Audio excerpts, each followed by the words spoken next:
Jake and Dan from Cookin On 3 Burners. Welcome to Australian Musician. Thanks for having us. Thanks for having us. You guys have got a new album out. Yeah. Lab Experiments 2. Yep. Just before we talk about that, I want to talk about some influences that got you into this type of music. What were sort of some of the benchmark albums in the field of jazz, soul, Hammond that you regard as pretty good? Gee, there's a long list of those. Yeah. You can go first, Jakey. For me, being the Hammond organ player, I mean, you can't go past the kind of the classic organ players of the 50s and 60s, Jimmy Smith and Jack McDuff, Jimmy McGriff. So I guess for me, personally, there was a lot of influence from those records of that era. And I guess, the Hammond organ's role in the band as well, being a trio, there's a key kind of role of the, playing the bass with either your left hand or your feet. So that whole kind of influence was pretty important from those records.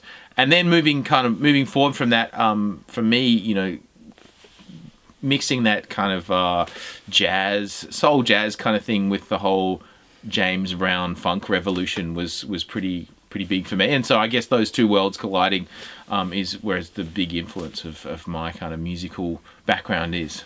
Yeah, I guess for me, the guitars places with the Hammond, some of those players Jake was talking about on the Wes Montgomery records, some of the Riverside recordings and records like Full House from a more jazzy kind of tip, but then getting onto the whole parts and kind of ensemble playing of bands like the Meters, primarily the Meters, I guess.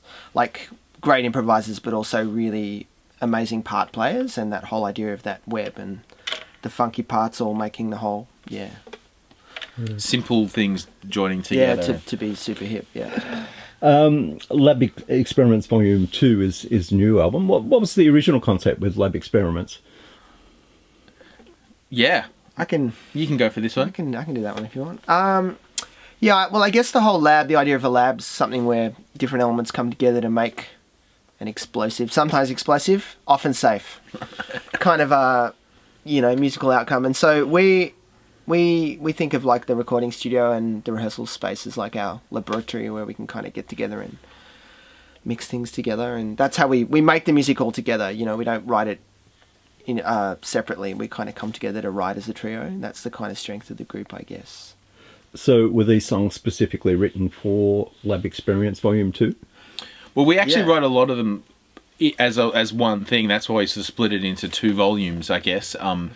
These days, with the wonderful resurgence of vinyl, you can only fit, 35, maybe 40 minutes on a good day. So we couldn't fit them all on, and rather than make a 2 LP album release, we decided to split it up. And kind of these days also, on the other side of the fence, in the digital world, things can get kind of lost if you have lots and lots of tracks on one album. So we decided to split it up, and it actually gave us a bit more time to kind of to work on the albums, actually, because we had a longer kind of lead time on the second one at least. Yeah, and while a bunch of the tracks are in that kind of song kind of format, 3.5, 4 minute format, there's a bunch of tracks on those records, both those records, that are sort of a bit more exploratory, so they take a bit longer.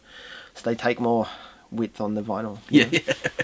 Having half vocal tracks and half instrumental, was that always the goal?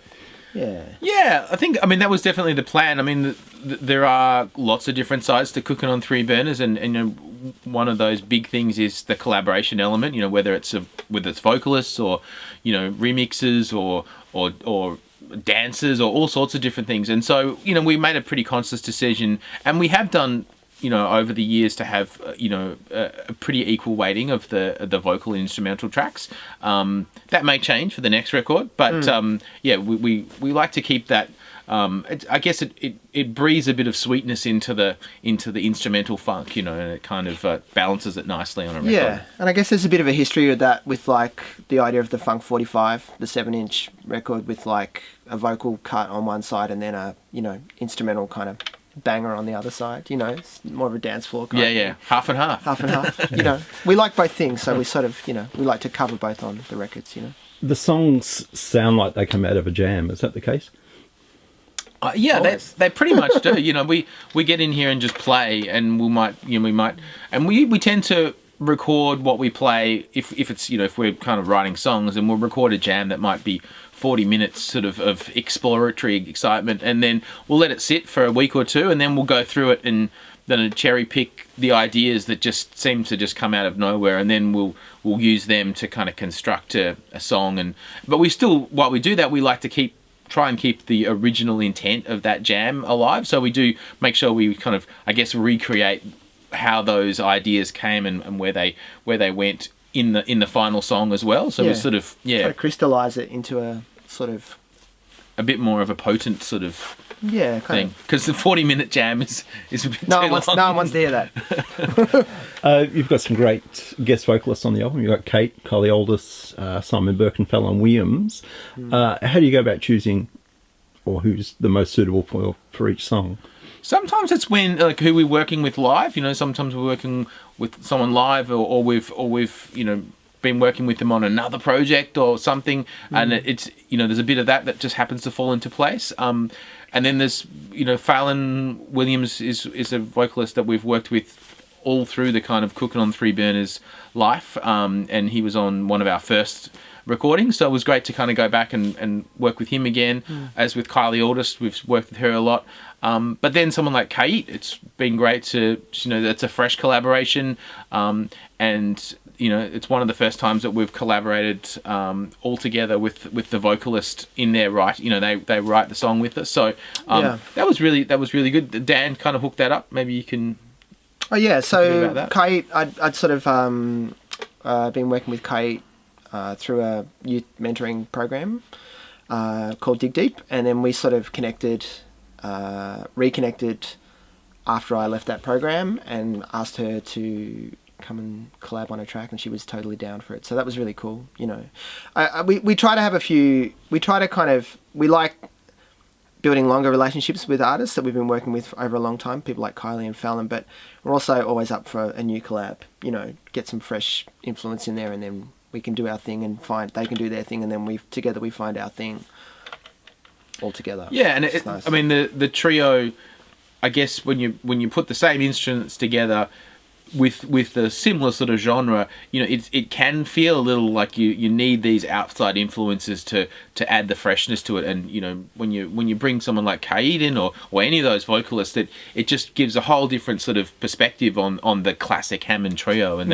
that makes it sort of it lets us write in a different way. Yeah, that's right, and it gives us good inspiration. Yeah. You come off an international tour last year. I imagine you were playing some of these songs live. Which ones were going down really well?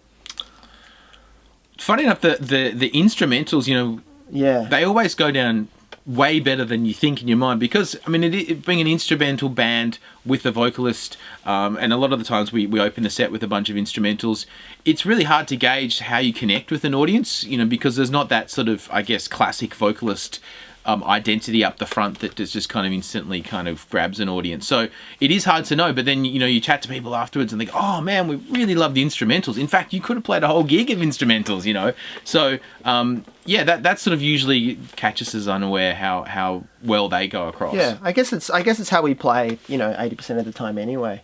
Like when we're rehearsing, it's mostly as the trio, and, you know, we've got a thing with our kind of funky breakbeat instrumental thing where we can sort of come out swinging at a start of a gig, which always feels really good. And we connected with a bunch of breakers. Like, we've had a bit of love from the breakdance community because they like to dance to funk records and stuff. So yeah, we connected with a bunch of those guys overseas as well. We met up with in Italy. We did this crazy gig at a venue called Alcazar, which is a converted old theatre, like movie theatre. Yeah.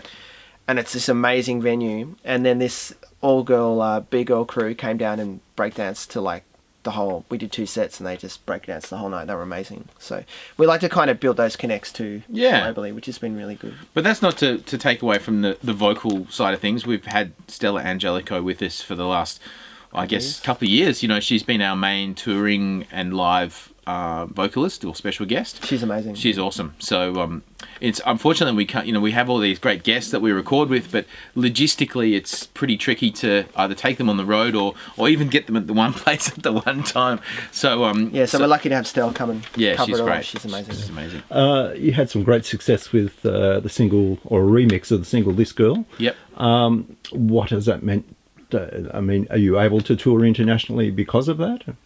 I think it's definitely opened a bunch of doors. I mean, having with the whole digital kind of explosion of Apple Music and Spotify and all the things that go along with that digital explosion, you can be active in other territories and not even realize it. So having a remix of one of our songs, which really, I guess, took it from the funk and soul niche where it was sitting into the mainstream, really connected a lot of mainstream listeners with the funk and soul world. We've had a lot of people that have listened to the remix and they've gone and searched out what the original sounded like and then come to one of our gigs. So it definitely increased our presence and when we go touring and stuff, it helps heaps.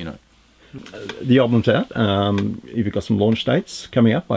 Whereabouts are you playing? Yeah, well, we'll probably do an East Coast tour, but that's all yet to be locked in. We have a Melbourne show that's locked in on the 23rd of Feb 2019 at Howler. So put that in your diary, and we've got a bunch of special guests that'll be coming down for that. TBC. Come on down. How do people get the album? You can get it artist direct from cookingon3burners.com, or you can get it at your local fine record store. Side projects? You go first, no? Oh, thanks, Jake. I have got a new project Beyond These Fields with drummer Rory McDougall from the Putbacks. So it's like funk boys going rogue. It's more of a synthesizer and drum affair, and then a bunch of sort of sound design and other things, working with other artists. Jackie? So I put together a new trio earlier, actually late last year, with James Sherlock on guitar and Danny Fisher on the drums, which was, I guess, I was playing a lot with Cookin On 3 Burners. I was feeling the need to play a bit more on the jazz tip, kind of where we all came from in a way. So, and I had a whole bunch of songs that I'd written and thought that it'd be great to kind of create this little project for that. So that's kind of a real, I guess, 60s jazz inspired trio, Hammond organ trio as well. It's fabulous. Go buy it. Stranger in the Mirror. That's right. So that's my main other side project, but I also do a lot of songwriting. Some with Eric McCusker and I, we get together regularly and work on songs sometimes for other people or projects that we're working on. So yeah, songwriting does take a lot of my my other time as well. Mm-hmm. Right, Jake and Dan, thanks for your time. Thanks for having us. Thanks for having us. Great. Yeah.